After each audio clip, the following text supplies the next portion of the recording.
Hi guys, meu nome é Vanina Junqueira, sejam bem-vindos ao meu canal. Se você gosta de receber dicas sobre a língua inglesa, gosta de saber mais, gosta de ter conhecimento cada vez mais sobre o inglês, aproveite e já se inscreva no meu canal. Eu sempre deixo dicas, informações importantes, conteúdos, histórias engraçadas, constrangedoras, coisas que fazem a gente aprender melhor a língua inglesa. Então, aproveita e já se inscreva. Bom, hoje eu vim falar sobre os pronouns, que são os pronomes. Primeiramente, eu vou falar sobre os pronomes pessoais. São pronomes pessoais, né? Pessoais, fica fácil entender assim. Bom, o que eu quero dizer com isso? Quando eu faço uma ação, né? Eu sou uma pessoa, eu vou fazer uma ação. Então, esse é o meu pronome pessoal. Mas se eu recebo essa ação, também é meu pronome pessoal. Então, o que acontece? O pronome pessoal, a gente vai pensar que vai ser aquele que faz a ação e aquele que recebe a ação. Então, quando a gente pensa em fazer a ação, a gente já fala assim, eu faço a ação, né? Eu faço, quer dizer que eu já sou o sujeito, eu já estou fazendo uma ação. Eu posso fazer uma ação que seria, por exemplo, fazer uma tarefa para alguém. Quando eu faço, eu sou o sujeito. Se eu faço para alguém, se alguém está recebendo a minha ação. Então, primeiramente, nós vamos falar sobre quem faz a ação. Substituindo assim pelo português, seria aquele pronome pessoal do caso reto, que é aquele que faz a ação, eu, tu, ele, nós, vós, eles. Então, no inglês, ele seria o I, you, he, she, it, we, you, they. Então, esse seria o pronome pessoal do caso reto, né? Seria no português assim. No inglês, a gente chama de personal pronoun, mais o subject. Então, subject pronoun pode ser chamado assim, porque ele é um pronome pessoal e é o sujeito. E aí, são esses que eu falei. I, you, he, she, it, we, you, they. Agora, vamos fazer uma frase pra gente visualizar isso melhor. I study English. Então, eu estudo inglês. Eu estou fazendo a ação. Eu que estudo inglês. Então, eu aqui seria o sujeito, né? Então, I. Por isso que seria o subject pronoun aqui. Subject pronoun.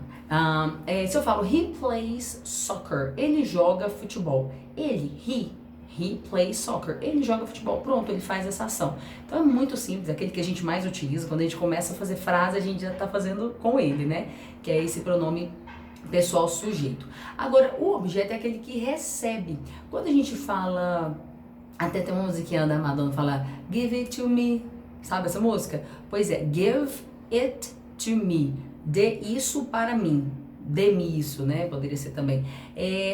Quando você dá alguma coisa a alguém, quem dá? Por exemplo, eu estou dando, eu falo assim, eu dou isso para ela. Eu que dou, então eu sou aqui o pronome, o sujeito, né? Eu dou.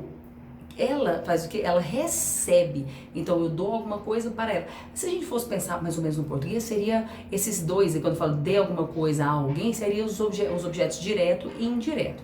O direto é aquele que vai direitinho, assim, sem a preposição. Dê alguma coisa. Quando você fala a alguém ou para alguém, esse para é minha preposição. Então já não é direto mais.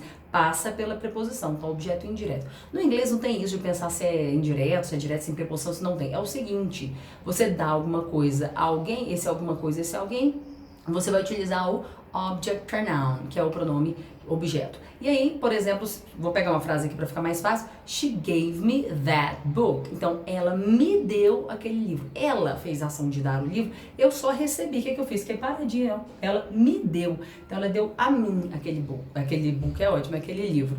E aí, uma outra frase para ficar mais fácil da gente pensar. You should ask him about your car. Você deveria perguntar a ele sobre o seu carro, né? Cadê seu carro? Ele pegou seu carro emprestado, nunca mais deu. Você deveria perguntar a ele. Quem que vai perguntar? Você deveria. Agora, perguntar para quem? A ele. Quando você vai perguntar para ele, ele tá lá quietinho. Ele tá passivo, vamos dizer assim. Você faz a ação, ele recebe a ação. Então, esse é o object pronoun. Então, a gente viu aqui os pronomes pessoais, sujeito e objeto. Bom, então agora vamos ver os reflexive pronouns, que são os pronomes reflexivos. Eles são como se você fizesse uma ação que voltasse para você mesma. Por exemplo, você vai lá na cozinha cozinhar alguma coisa e se corta. Você fala, nossa, eu me cortei, eu cortei mim mesma, né? Olha só, então é eu mesma que fiz essa ação de me cortar. É reflexivo, é com um reflexo. Pode ser também quando você fala, por exemplo, alguém chega e fala assim, nossa, que bolo lindo. Aí você fala assim, eu mesma quem fiz. Então, eu mesma fiz esse bolo. Então, essa coisa de você mesmo fazer alguma coisa, fazer e ela retornar, esse é o reflexivo, reflexive pronouns. Vamos ver aqui algumas frases. Mas antes disso, eu queria contar pra vocês que assim, quando o meu pronome é no singular, por exemplo, eu, uma pessoa só, ele, ela, isso, aquilo, uma coisa ou uma pessoa só também. E o primeiro you também, que é o você, é o singular. Então, a gente vai colocar o self como sufixo. Então, por exemplo, myself, yourself, himself, herself, itself. Agora, se eu for falar dos que são no plural, por exemplo, quando eu falo nós, já implica que uma outra pessoa e a minha pessoa juntas, né? Então, seria já plural por aí. O segundo you, que seria vocês, também é plural. E they, que seriam eles ou elas, plural também. Então, esses três, o prefixo não vai ser self, e sim selves. Então, ourselves, pro nós, né? We, ourselves. Pro they, themselves. E pro segundo you, yourselves. Então, esses são os pronomes reflexivos. Agora vamos às frases. I promised myself to study hard. Eu prometi a mim mesma estudar duro. Então, prometi pra mim mesma, uma coisa que eu prometi e volta pra mim, porque a promessa é pra mim, né? Agora, a segunda frase. Mary sent herself a copy of the document. Então, a Mary, né? Traduzindo Mary para o português para Maria. A Mary enviou uma cópia do documento para si mesma. Ela enviou para ela. Então, você vendo que ela faz e a ação parece que volta para ela? Então, esse é o reflexive pronoun. Agora, eu vou falar sobre a parte de posse. A gente, né, possui alguma coisa. My car, por exemplo. Por esses de posse, a gente vai subdividir em duas categorias.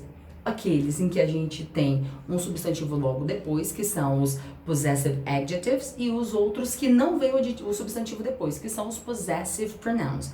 Bom, vamos com calma. Vamos primeiro ver esse que vocês já estão acostumados. Por exemplo, my name is Vanina, your name is fulano, né? Então, my name, your name, tá vendo? Name é um substantivo. My mother, your mother, his mother. Mother é um substantivo. Então, tá vendo que ele vem sempre acompanhado? E aí, se a gente parar para fazer uma reflexão, os pronomes, eles podem substituir ou acompanhar um nome. Esses pronomes pessoais, o objeto e o sujeito, por exemplo, eles vão substituir. Se eu falo assim, Mary has a car. Eu quero tirar o Mary e colocar she. She has a car. Eu tirei, então ele substituiu um nome, né? Se eu falo assim, Jane gave a car to John. Então, a Jane deu um carro para o John. Então, ela deu o quê? She gave a car. A car não seria it. Então, o pronome objeto seria o it. Jane gave it to John or to him. Tá vendo? It, him. Esses dois são pronomes objetos. Tá vendo que eu tenho que tirar o car, tenho que tirar o John para colocar o pronome? Então, esses dois, o pronome objeto e o sujeito, eles substituem um nome. Agora, esse caso aqui do my car, my mother, ele vai acompanhar o nome, né? My cell phone, então acompanha. Então, nesse caso, eu tenho o pronome acompanhado logo de um substantivo, de um nome, né? A gente pode falar assim. Então, esses pronomes que acompanham o nome, eles são chamados de possessive adjectives, que são os my car, por exemplo, your, his, her, its, our, your, their car, que é o carro deles, delas, né? Enfim. Então, nesse caso, eu quero mostrar duas frases para vocês. My house is old. A minha casa é velha. Então, my house, tá vendo? My acompanha o house, aí o my seria esse pronome que eu tô falando que é o possessive adjective. Agora, outra frase. Jack will need his computer tonight. Então, o Jack precisará do computador dele hoje à noite. His computer, computador dele. Então, essa é coisa de posse, né? Agora, o próximo a gente chama de possessive pronouns, que são aqueles que têm a função de substituir o substantivo. A gente tira o substantivo, né, vai chamar my house, e eu coloco esse pronome lá que não precisa, porque já fica implícito. Se eu falo assim, por exemplo, these bikes are mine. Essas bicicletas são minhas. Não precisa falar essas bicicletas são minhas bicicletas, já está subentendido, né? Outra frase, your mom is tall. Your mom is tall. Sua mãe é alta. Mine is short. A minha é pequena. Não precisa falar a minha mãe é pequena. Já está subentendido que é mãe. Então, mine is short. Bom, então segue aqui ao lado a tabela para vocês conferirem todos esses pronomes, né? Os pronomes pessoais, objetos, reflexivos e esses dois que se referem à posse. Espero que tenha ficado fácil agora para fazer frase em inglês e já vamos começar. Bye, bye!